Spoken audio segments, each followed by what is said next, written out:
5 crucial components of my regime. This is often referred to in the natural hair community as protective styling. I just like to call it leaving my hair the hell alone.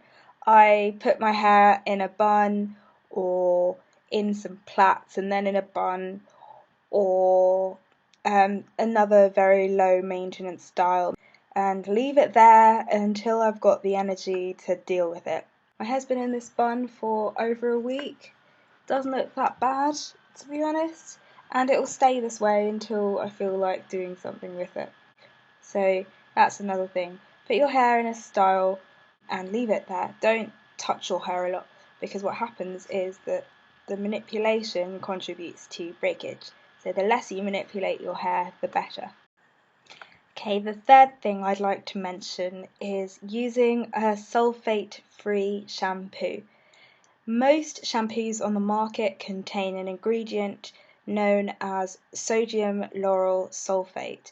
This is very good for removing build-up, but unfortunately in curlier textures it also removes a lot of the natural oils from our hair. Well, this happens to everybody, but it's more noticeable in curlier textures because the sebum from our scalp is less able to travel down the hair shaft, which means that our ends can get very dry.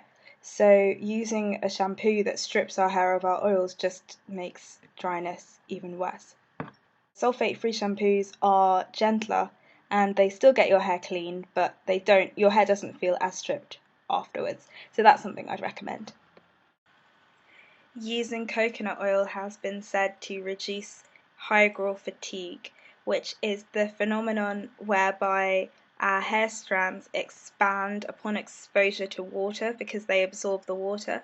This actually reduces their tensile strength, making them more susceptible to snapping and breakage. Because coconut oil is able to penetrate the hair shaft, it actually reduces the amount of water absorbed by our strands and therefore reduces this hygral fatigue phenomenon, making our hair stronger at the time of washing. And this is why I religiously apply coconut oil to my hair before washing. I like to do it anywhere between 10 hours and 2 days before washing. That's fine. I just put it in my hair. It's not noticeable. Of course, that depends on the texture of your hair, because some people have hair that gets greasy. My hair doesn't even get greasy. It wouldn't get greasy if I dipped it in a bucket of oil. So it's okay for me. I believe that this is probably the most controversial thing that I do in my regime, and this is also regarded as too laborious by most naturals, but I've noticed a trend towards it now, which is I've eliminated all detangling tools from my regimen, which means I no longer use combs or brushes. I only use my fingers to detangle my hair.